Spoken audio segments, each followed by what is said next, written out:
Welcome to today's live leadership lunch and learn. Today is a very special edition because it's about a specific component of leadership communication that is unique to your experience as a non native speaker, and that's pronunciation.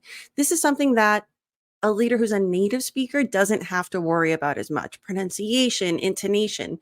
So you are navigating at a really high level in your profession with much more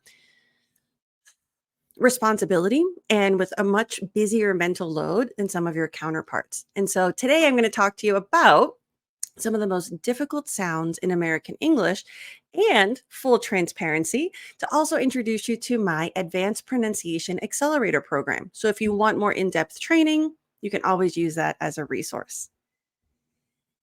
So today we're going to explore some of the most difficult sounds in American English. Now, these are the ones that, again, I've been doing this for over 20 years. Even at the most advanced levels, there are struggles with pronunciation that people have even after years of speaking English. And in fact, those are some of the most challenging things because your pronunciation is muscle memory. Pronunciation is movement. So if your mouth, if your tongue, if your lips have moved in a specific way for years, it takes time, patience, and practice to undo that. And so that's one of the biggest struggles. Part of it is the mindset, right? The ego, oh, I can't believe I've been saying that word wrong for years and like I'm embarrassed. We're putting ego aside. And I'm going to show you the method that I use that will help you break through so you can get the fluency mindset that you need and the pronunciation feedback that you really want. So the first thing I want to know is, where are you from? I'm always interested in knowing what countries you're from. It also helps me know what linguistic background so I can give you some more specified tips. And as I'm also live on Instagram, let me know where you're from. And Instagram, thank you so much for joining. That's where I really post most of my advanced pronunciation tips. So if you're interested in that more high level, just the nuance of, I love this stuff because when you don't know what you're doing wrong if nobody points it out to you. And it's not that you're doing anything wrong. Again, this is for clarity, which is our first goal, and then American accent modification if that's something that you're interested in. But first and foremost, it's clarity. And the way that I do pronunciation, you'll see me do this a lot because it is so muscular. So it's not just about say it this way. It's really about understanding, where do your lips go? What's your tongue doing? Where is the sound? And I find that that gives you better results faster. All right. While you're telling me where you're from, let's talk about some of the benefits of advanced pronunciation practice. Some of these are going to be really obvious to you. Let me know in the comments which one is the most important to you. The first is more confidence. The leaders that I work with, and I say this every week because it's true, they're so smart. I love my clients. They're so smart and they're so just technically knowledgeable. But because you're constantly doubting your pronunciation, what that does is, even though you're trying to speak perfect English or you're trying to remember the pronunciation or the emphasis and the intonation, when you're thinking about that and you're trying to present and you're trying to have a conversation, it kills your personality.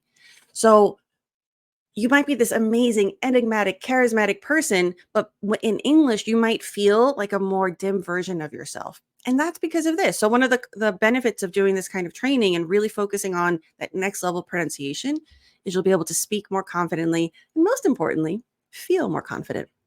The next benefit is more money. Look, statistics show that. While it breaks my heart, I'm also here to be a realist and to serve you. If your accent is super strong to the point where especially to the point where it impacts clarity, it's going to impact the kind of funding you receive. If you're, because that impacts your pitch, for example, that impacts your job interview, that impacts your client presentation. So you'll be able to land more deals, you'll be able to take advantage of more opportunities, and that of course leads to more money. Another benefit is more fluency. So this is where you come to me for advanced pronunciation, but my goal is actually to give you the tools for fluency. Because a lot of times, especially with the upper intermediate to advanced level English learners, you want to perfect your English. You're like, I'm ready. Like, I just want to fix it, is usually what people tell me. But that leads to a very specific, rigid academic kind of practice. So, with the kind of training that you're going to receive today and that you'll see with the program, it's really about pronunciation as a tool for fluency, which is your tool for communication. Because at the end of the day, that's why we learn languages. That's why you know English. And one of the other benefits that I love is more connections. This is both professionally and personally. I work with a lot of people who live in the US, for example, or even if they live in their home country, they travel a lot for work at this level. And what happens is you might be a very outgoing person in your native language, but you might feel more shy or more reserved in English because you don't want to make mistakes. By doing this kind of advanced pronunciation training, you're able to be more yourself, which allows you to make more connections. This increases your network. It allows you to make new friends. It allows you to have a more authentic executive presence and be the kind of leader that I know you deserve to be. All right, now the next question, because I'm really curious about if the sounds that we go over today are also the sounds that you struggle with. Let me know in the comments what sound do you struggle with when speaking English. So what are the sounds that even after all these years you're still unsure of? And as you're sharing that, and then we'll compare to see if the sounds that you're struggling with are the ones that we're going over today, I'm going to let you know the method.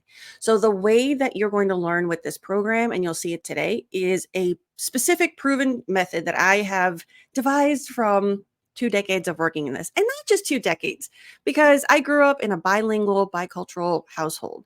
So, I've always been exposed to linguistic differences. I've always been very aware of how accent, whether it's a regional accent, I'm from the South, whether it's an accent from another country, how that impacts perception and opportunity. So, my method is mindsets, the MAC method, mindset, action, and customization. The first thing I do with every masterclass, because the program is divided into masterclasses that target very specific sounds, it's about breaking through your preconceived notions, your insecurities, any thoughts that I know are holding you back. From a cognitive perspective, they're blocking you, they're not letting you learn in an effective manner. From an emotional perspective, that's what's keeping you insecure and what's not allowing you to be your most confident, genuine self. So we always start with that. Then action. I say that because learning or improving pronunciation is not about watching and listening. I don't do passive learning. You'll see in all the videos of the master classes, it's always this is what you need to do. Do this, look at yourself, fix that, move that. It's a very active approach. At this level of pronunciation, like I said before, your muscle memory, your muscles have been doing movements the wrong way or not the best way for years. So it's really going to be about getting the practice that you need to release that. Sometimes it's being silly, sometimes it's being repetitive. There are different ways to do it, but the goal is to teach your mouth what it needs to do after you've taught your brain how to let go. And then for customization, this is where it's all about the next level, because the practice for the muscle memory is going to be with high frequency words that are a little bit more basic, but that you use every day. Then for the customization, that's where I teach you at the end of every masterclass how to get sentences and practice that is specific to you. How to get sentences, how to get dialogue so that you can practice that's specific to your job, your position, your needs, the words that you actually like and want to use. Because at the end, you also get hundreds of B2 to C2 level words, but I don't want you to memorize them. It's about selecting the ones that are really relevant to you in your daily work and then learning how to use them. So customization is everything because you're not a student anymore. There's no test to pass. It's really about getting the practice that you need. Okay. The first thing is mindset. Today, breathe, relax your shoulders. You might be thinking, there's so much I don't know. As you're in the upper intermediate to advanced level, when you do this kind of training, you realize, oh, I thought I knew everything. Or you realize like there's still so much that you don't know. And it can be a little bit, can be a blow to the ego, can be humbling in a good way or a bad way. But usually that feels kind of heavy. So we're going to get rid of that. You're going to breathe. Something else that I focus on a lot with my training is the body. The body holds tension. So you have to teach it to release so that you can really be creative and access. If you ever felt that you freeze with English, that you can't get the right word at the right time, this kind of training helps. So relax your shoulders. So instead of being overwhelmed by how much you don't know, I want you to internalize, like, wow, I know so much. You're literally sitting with me for almost an hour and you understand almost everything I'm saying. I'm a native speaker and you're comfortable with me on Instagram. You follow me, you know me. So the fact that you are able to have this kind of connection, this kind of training, this kind of listening comprehension, you know a lot. So we're going to build from a really strong foundation of both English and confidence. All right. Now, the first sound, and let me know if this is one of the ones that's challenging for you, the American TH. This one's really hard for most people because it's not a sound that's present in most languages. So your mouth has never made that sound. In addition to that, we have two. And a lot of people don't realize that. And so it can be confusing when you hear these slight variations and you're like, wow, Americans, they it sounds a little different, but I can't figure out why. Today you're going to learn. We have the voiced TH and the unvoiced TH. And those little symbols, you don't have to memorize it, but I find that IPA, the pronunciation symbols, are really helpful because even if you don't remember what they mean, you can at least look up if there's a difference. So I find it great as a reference tool. Now for the voice, this one's easy. V and V. Voiced, you feel the vibration. And I'll show you how to do it. So for example, for this word, breathe.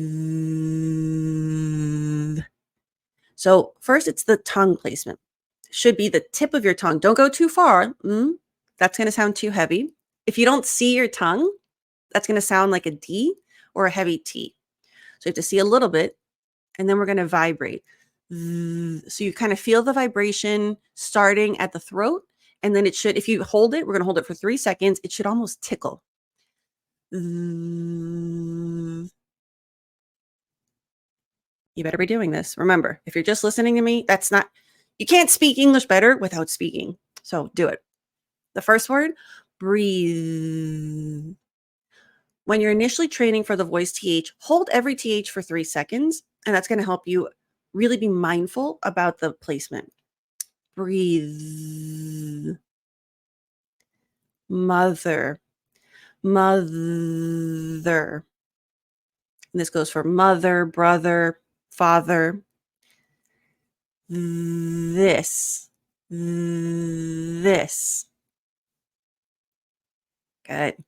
So this is what I mean by we take high frequency, more basic words to work on the muscle memory, and then we build from that, and then we really get into the B2 to C2 level, the advanced words, because you want to practice with high frequency because you say the word this all day. So if you can get that, you're going to build your clarity and confidence, and then we're going to build your English on top of that. Now, the next TH is unvoiced. Unvoiced, just think about it as the opposite of vibration. You're going to feel air. Now, notice here, breathe, but for unvoiced, breath. So these are those little differences that when you start going through the training and you realize that the symbols are different, you can check yourself. It's an awesome feeling where you're like, oh. And then you start feeling good. All right, repeat after me. Breath. So here for this one, there's no vibration, and you can test if you're doing it correctly by putting your hand in front of your mouth. If you feel air, the air should be coming up in between your top teeth and the top of your tongue. Breath.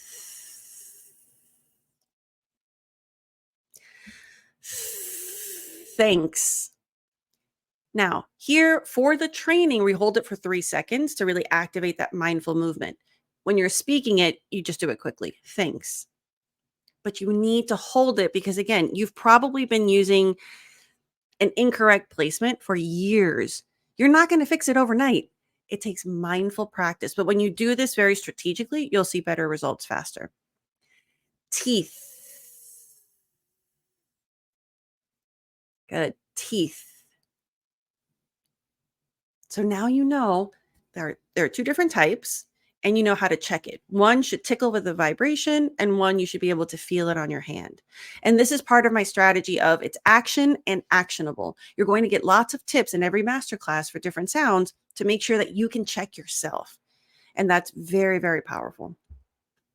Now, the results of this kind of training, less confusion, more clarity. So now you know it might be feel a little bit confusing at first of what do you mean that there are two TH sounds, but now you know that there are two. You know the symbols, you know what they mean.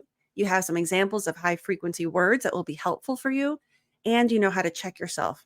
And by being able to feel the vibration and feel the air, that's going to give you more clarity. Because a lot of times, if your TH, especially if your tongue is staying inside your mouth, that's where you hear people say, huh? Or what? Because it sounds like duh, duh. And to a native speaker, this is one of the few, sometimes accents don't cause confusion. That's fine. This particular sound, the reason I started with it is because I do find that it causes a little bit of confusion. That's when you see people kind of react to a certain way to you, and that kills your confidence and you start doubting yourself. And so these are the moments that are going to build you up. Now, the other thing is, like I said, it takes more than once to fix or improve something that you've been doing incorrectly for years. So at the end of every masterclass, I've taken the full class and made it into an audio so you can put it on your phone or put it on your tablet or wherever and take it on the go. Because I love to give you enough resources to repeat it in a way that's dynamic and also to let you practice in different settings. Because when you're sitting in front of your computer, maybe you have your notepad and you're feeling more like a student.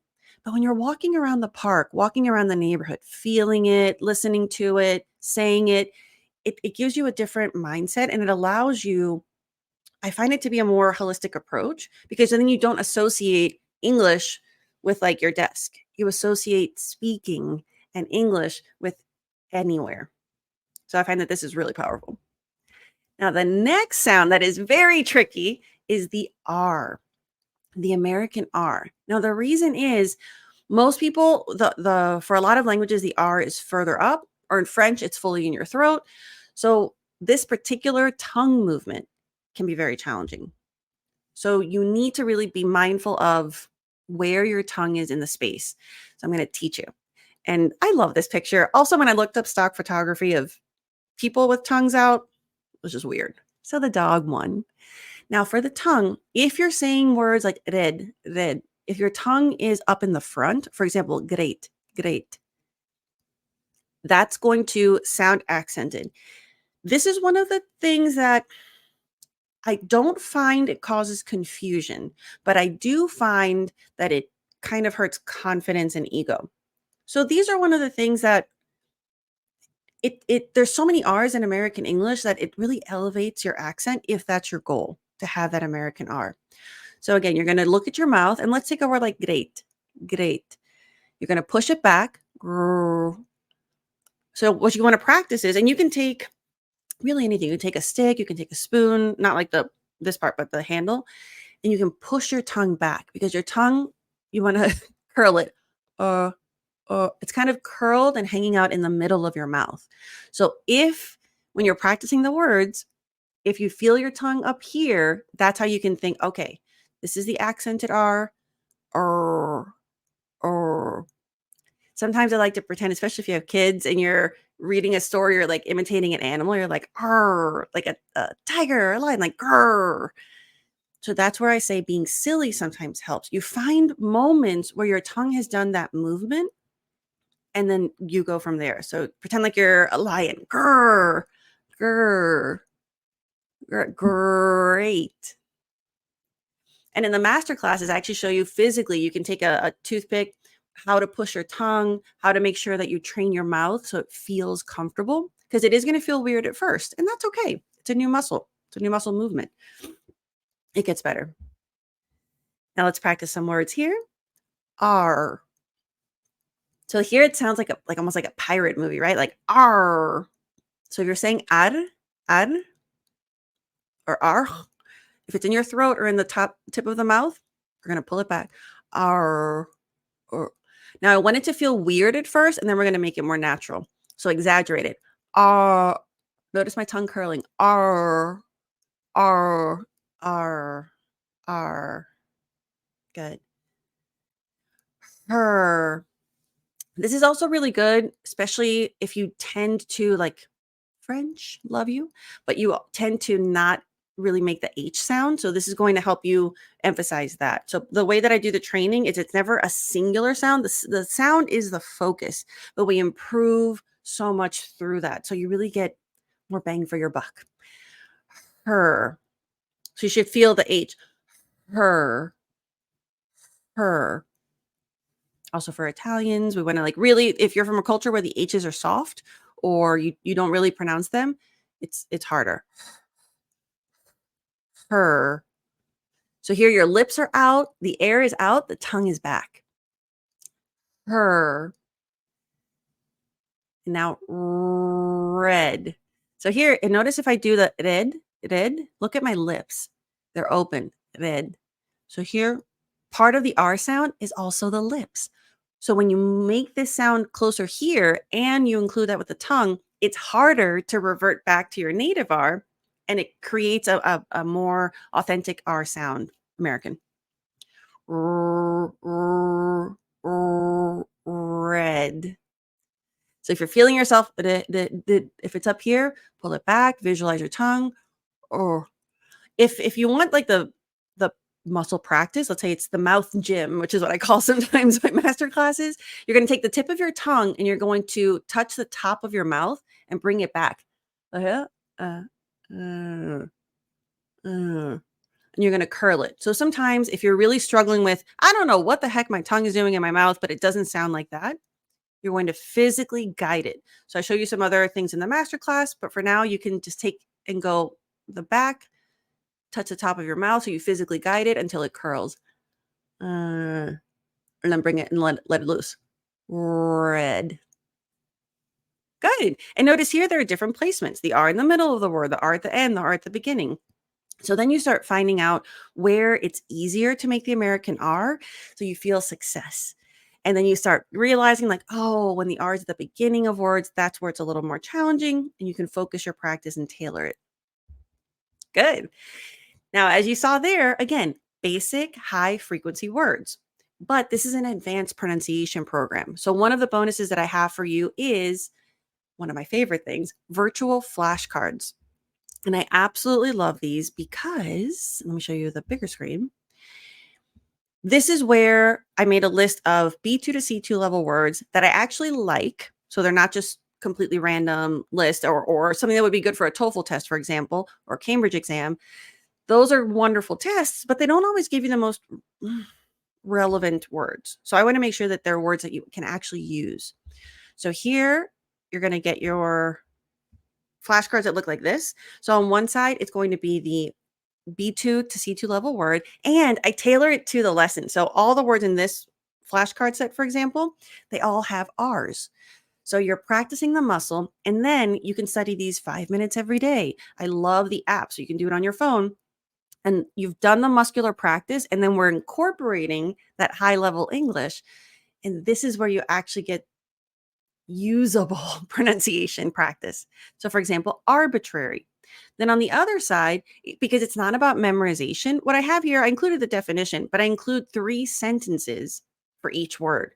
Because what I actually want you to do is not test if you know the word. I want you to practice reading out loud. So you've got the word, the R sound, but then with the other master classes, you're going to learn intonation and emphasis.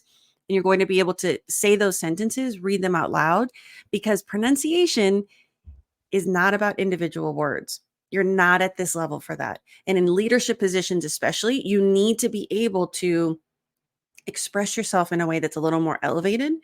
And this is going to help you because the sentence structure that I use here, it's elevated, but it's not overly formal. So there are things that I could see you saying in a meeting very comfortably. And to go back, when you elevate your English, you're less insecure. When you're less insecure, you're more confident. So this is why, because I understand, and it comes from a good place when people are like, oh, I want C2 level. And sometimes the reaction they get from certain teachers or coaches is like, no, you don't need it. I get it. And no, you don't need C2 level. But If you are a very eloquent, well spoken person in your native language, it probably doesn't feel authentic to use more basic words or basic structure in English. There's nothing wrong with it. And American English is actually very casual. So it's a good thing, but it feels good. It feels good to be able to be yourself. And I understand that because even for myself, being bilingual, I find that I have a much more elevated descriptive structure in English than I do in Spanish because I speak English more and I speak it more in a professional capacity. And when I do switch over and I try to articulate those same thoughts in Spanish, even though it's also my native language, I struggle and I hate that feeling. So I get it where you're like, okay, I know I might not need the same words, but that's part of my identity is to be have that kind of eloquence. And so it's very frustrating. And so this is where you're able to get the pronunciation clarity, but also elevate your level in a way that's they're very real life examples. Now, the third thing that we're going to go over today, it's not a sound in particular, but it is one of the most challenging things. And this is where all of my clients and students come to me and tell me, I want to speak like a native speaker. And however you feel about that statement, it's what people think they want. And so we always start by examining what does being speaking like a native speaker mean? And sometimes it's a little bit controversial, especially in the language industry. But having studied other languages, I know what you mean. What you actually want is to be able to speak English like yourself, not always doubt yourself, to also not sound robotic. And the answer to that is connected speech. This is a big component. All of the master classes that I do, all of the examples that I do, I always highlight and help you understand the connected speech patterns so you can speak smoothly. It's not always that native speakers speak faster. It's because of connected speech that sometimes 5 words sound like 1, and you'll see in the practice that we do, not necessarily because of speed, but because of the way that we link and blend sounds. So when you understand this, your listening comprehension improves and your speaking becomes so much smoother, more natural, and you don't because I find sometimes my clients will overcompensate and they'll try to speak faster because they think that makes them sound more fluent. But when you do this training, then they realize, oh, okay, I don't have to speak faster. It's going to sound faster, but it's going to be the clarity is so much better. So let me give you an example. There are many different components or subsections of connected speech. The two that I focus on in the course, and I'm going to do, more of the other ones, but linking and blending are the ones that are the most used. So today I'm specifically going to show you linking. Now, linking with connected speech, when a word in English ends in a consonant sound, because sometimes we have silent E, but the sound is consonant and the next word begins with a vowel sound, you're going to link it. So basically, you're not going to pause, and the last sound is going to go into the next word. So instead of goal is. When you're doing connected speech training, the way that you can check, am I speaking faster or am I doing connected speech? You should be able to say it really slowly and still hear the linking. Otherwise, you're just trying to say it faster. And the other benefit of understanding the IPA, the pronunciation symbols, notice is. It's IS, but it's not pronounced is. So if you've done that, you'll be able to see this during your practice and you'll realize, oh, it's a Z sound. Okay. So it's not goal is, goal Liz. And then it's not goa, but go, goal is. Good. And once you realize these patterns, because again, it's not about memorization, it's more pattern recognition, you'll see it and hear it everywhere. And it's like when you get a new pair of glasses and you can see like you get the right prescription. It's like, oh, English is so much clearer. It's a really cool feeling. So let's try an example. And we're going to go slow first, and then we're going to do it 3 times and do it a little bit more naturally each time. Repeat after me. My goal is to speak English fluently. And notice we have another connected speech opportunity. Speak, consonant sound, English, vowel sound, speak English. All right, again, my goal is to speak English fluently. Okay, relax your shoulders, breathe, visualize, because visualization is a really good component. You're not practicing English for isolation. Imagine you're talking to a coworker. You're like, yeah, my goal is to speak English fluently. Okay. So that's where by doing it 3 times, and that'll come up again later, each time you wanna do it more naturally, and the visualization helps you with intonation and body language. So remember, you're not doing this to pass a test, you're practicing for real life.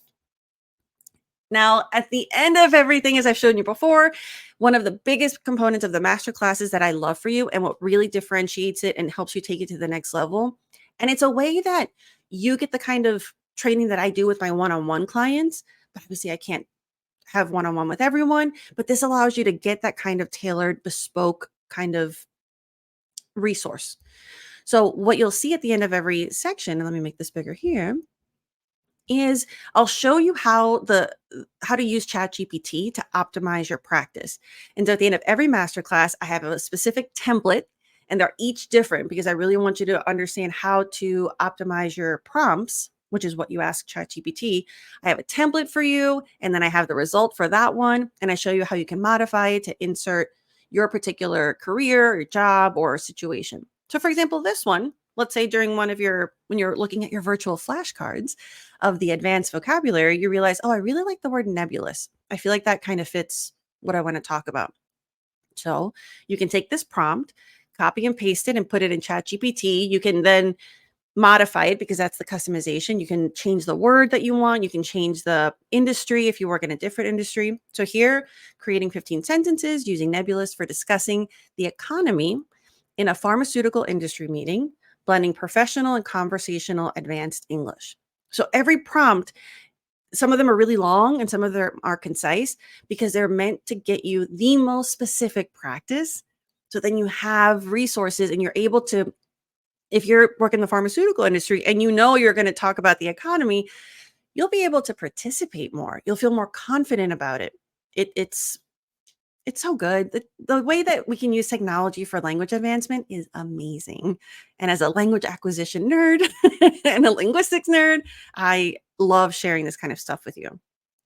So let's take a look at one of the sentences that we have. So here, I'm like, okay, this feels like something this person could say in a meeting and really relevant. Now, in addition to the customization, I also teach you emphasis and intonation. There's a whole masterclass about it, but it's something that I incorporate with connected speech in every single practice. That's how important this is. And this is something that at the highest levels, I find still causes confusion. I teach you how to breathe to speak more fluently. I teach you how to understand how to chop the sentences because Americans speak in chunks, not in thoughts. It's very fascinating deep dive. So let me show you an example and you can practice with me. So here I've combined what you've learned. So I underlined the connected speech moments for linking, and I divided the sentence in a way that is the way you could read it. Intonation and emphasis, it's not an exact science. There's no right or wrong. There's just good or better for your purpose. So there is some flexibility. So let's take a look at this one and go ahead and repeat after me. And remember, each section, you're going to do a tiny inhale at the beginning of each section. I'll get closer to the mic so you can hear it. Our company's resilience in the face of nebulous economic challenges demonstrates our commitment to long-term success. It's going to feel awkward at first because the kind of breath work, most people will breathe at the beginning of a sentence and don't breathe until the end. But that gives you, it's exhausting, and it's not the natural American cadence. So playing around with the chunks and the way that you breathe, it's okay if it feels awkward at first, but it trains your lungs, it trains your mind so that you can do this without thinking later. Now here, the real improvement, it's not just reading it once. The first time always sucks. Even when I'm reading it for the first time, it's not the best. You always want to read a sentence 3 times. And imagine how much practice you get. Every virtual flashcard has 3 sentences. You read each one 3 times. This is where the first time is awkward. The second time, you're kind of you're hearing where you want to do the breaks and you're seeing the connected speech opportunities. The third one, you're visualizing and you're just trying to say it naturally without overthinking. This is where you train your brain to stop overthinking about pronunciation. Let's try it. Repeat after me. Our company's resilience in the face of nebulous economic challenges demonstrates our commitment to long term success. So notice there, it's not perfect. It kind of feels like a when you're a car in manual and we want to go automatic. That's okay. And notice here, because I divided it this way, resilience and in are separate. I didn't put any connected speech underlining. If I didn't want to stop there or pause there, resilience in, there would be connected speech. So this is where you want connected speech and intonation work go hand in hand because they affect each other. All right. Relax your shoulders. Visualize you're in the meeting. You're like, I'm going to speak up. Or maybe you're the one leading the presentation. Our company's resilience in the face of nebulous economic challenges demonstrates our commitment to long term success. Oh, okay, okay. I feel like the CEO in front of the boardroom. Let's try again. Remember, 3 times, that's when the magic happens. You're visualizing, you're presenting, you're here. Let's take a look at the tone. So the economy's bad, but the commitment is good. So the tone is going to be confident, motivational. This is not a negative thing. You're talking about resilience is a good thing. Your face should reflect that. Our company's resilience in the face of nebulous economic challenges demonstrates our commitment to long-term success. Woo-hoo-hoo! See, this is where when you do the visualization, it gives you the confidence to speak in a way where the delivery, the intonation, the emphasis, they're all a result of advanced pronunciation and connected speech practice. All of that together, which is what I focus on in every single masterclass, is what allows you to speak English clearly and confidently. All right. Thank you so much for joining me today. And just so you know, a little sneak peek into the Advanced Pronunciation Accelerator program. The master classes are awesome. They range from technical to very specifically American. So the technical classes includes things like the schwa, vowels, the ed, for example, simple past. Sure, it sounds simple, but there are 3 different ways to pronounce it. The th, there are 2 different ways to pronounce it. The l, there's dark L and light L. The consonants B, P, V, W are very challenging for a lot of language backgrounds, and it's all about the lips. So these are more on the technical side. Then for American English, because this is why you're with me, things like American reductions, silent letters. And I don't give you every word with the silent letter. I really go through what my clients at the advanced level still struggle with. For example, the word answer. The amount of times I hear non-native speakers say answer, even though they've been speaking English for decades, it's okay. You didn't know you were doing it, but the W is silent. Answer, sir. So these are moments that will give you so much clarity and help your English feel so much more elevated. Connected speech, obviously, disappearing syllables. So these are all things that will also contribute to your fluency. And the bonuses, so many bonuses. I have flashcards for all of the IPA symbols, if that's something that you're interested in, all the phonetic sounds. You get access to, I think I have right now, 3 bonus courses. You have master classes that are there. I also do monthly live master classes. So you can join me and I actually see you in the video and I can pull you up. And if you have any questions or if you want to do the practice while I'm teaching, we can do that live and you get feedback. So many wonderful things available to you. This is one of the programs that I'm most proud of because I know it's what you need. It's what I've seen all my clients struggle with. And it breaks my heart because it's not hard to fix, but it is hard to find the fix. And so I've tried to really curate the most specific list of skills and sounds that I know will give you better results faster. That's my motto for this one. All right, thank you so much again for joining me for this special oh my goodness, tongue twister. Live lunch and learn. Because again, one of the unique challenges for you as a professional, as a leader, being a non-native speaker is not only do you have to know all of the technical things that your colleagues know, all of the leadership and communication skills, you also have to worry or be cognizant of your pronunciation. because that could be holding you back. It might be impacting your confidence. It might be impacting your body language. So by doing this kind of training, my goal for you is to feel confident, look confident, and sound confident. Thank you so much for joining me, and I'll see you next time.